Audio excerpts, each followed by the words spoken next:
bagaimana bidang kepakaran Ustaz Salman, tetapi pada wawancara di Qatar, Ustaz Salman ada menyebutkan bahawa beliau tidak tahu ketika itu berwacana dengan Dr. Mazhar sebelum daripada dialog 1.0 dalam video. Ustaz Salman mengaku bahawa beliau tidak tahu siapa itu Wahabi.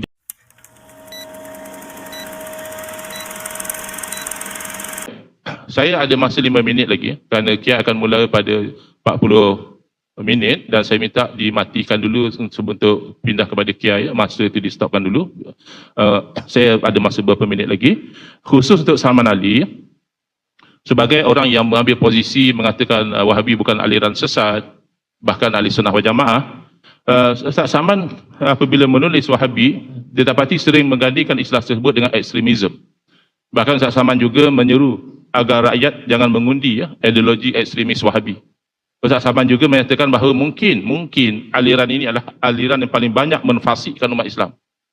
Malah dalam satu kenyataan lain, Ustaz Salman mengatakan aliran ini bahaya jika tersebar di seluruh dunia. Ini misalnya 2018 bersempena dengan musim pilihan raya, 2 ideologi ekstremis yang perlu disemadikan dalam bakul sampah mengikut Ustaz Salman ialah pertama, ekstremis PAS yang menganggap siapa tidak menyokong jangan PAS sebagai sesat, dan ekstremis Wahabi yang menganggap sesiapa yang mengundi selain pada parti pemerintah adalah Khawarij.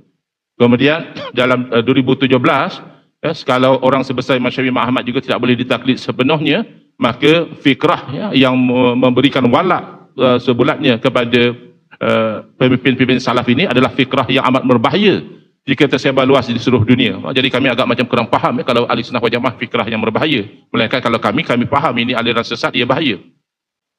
Dan juga menganggap 90% umat Islam sebagai fasik dengan kejumudan mereka. Jadi kita ada harap Ustaz Salman boleh terangkan apa yang dimaksudkan Wahabi ini adalah keras dengan gerakan Islam yang berlainan aliran.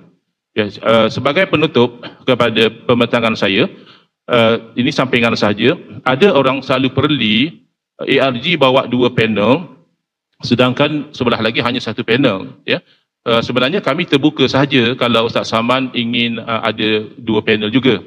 Kerana 2 panel ni kan orang putih kata 2 heads are better than 1. Kadang-kadang seorang lupa, seorang ingatkan, seorang tak tahu, seorang tahu. Sebenarnya untuk dialog ini, ARG ada mencadangkan supaya Al-Fadhil, Profesor Dr. Razaimi menjadi ahli panel yang seorang lagi. Tetapi Al-Fadhil Dr. Prof menolak kerana itu kata beliau bukan bidang kepakaran beliau. Bukan bidang kepakaran beliau. Kami juga tafaul dengan hadis Nabi SAW. Tafaul saja, ambil semangat daripada hadis Nabi. Fa inna syaitana ma'al wahid wa huwa min isnaini ab'ad. Syaitan itu mudah menyesatkan orang yang seorang dan syaitan itu lebih jauh kalau berdua. Jadi saling kita memperingatkan, kata tak betul sangka, yang ini yang betul. Jadi itu tujuan kami berdua, bukan kerana kami tidak setuju kalau diwakili oleh 2 orang. Cuma yang heran, apabila Dr. Razaimi menolak cadangan ARG dengan alasan beliau itu bukan bidang kebakaran beliau, mana difahami bahawa yang dikedepankan Ustaz Salman Ali soal Wahabi ini adalah bidang kebakaran beliau. Kan begitu? Dr. Razaimi menolak kerana bukan bidang kebakaran, Ustaz Salman ke depan. Berarti bidang kebakaran Ustaz Salman. Bagaimana bidang kebakaran Ustaz Salman, tetapi pada wawancara di Qatar, Ustaz Salman ada menyebutkan bahawa beliau tidak tahu ketika itu berwacana dengan Dr. Mazhar sebelum daripada dialog 1.0 dalam video.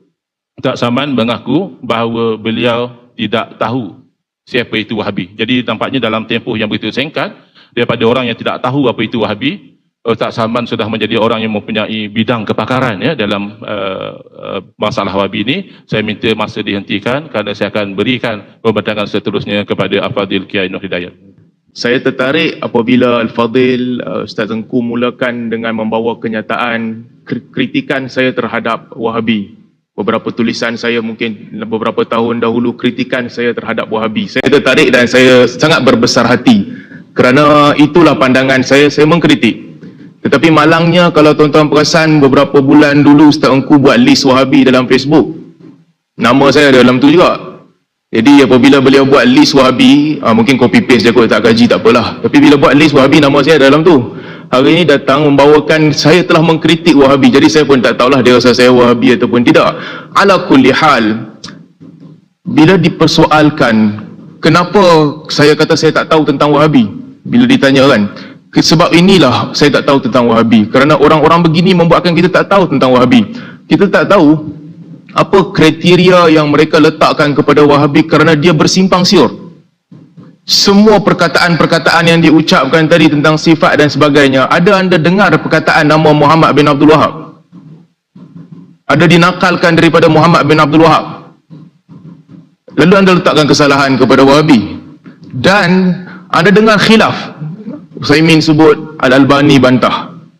Jadi, kalau sesama mereka khilaf, bagaimana anda boleh kata itu mewakili pandangan Wahabi dan menyesatkan mereka?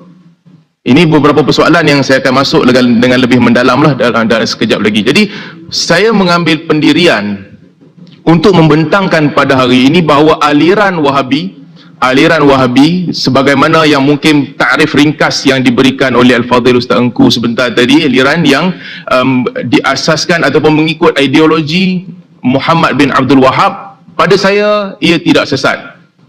Ia ada kekurangan, ia ada kritikan, dan saya telah mengkritik, tuan-tuan melihat kritikan saya, tapi dia tidak sesat. Kerana kalau nak sesatkannya, kita akan lihat rentetan daripada itu ke mana dia akan membawa kita.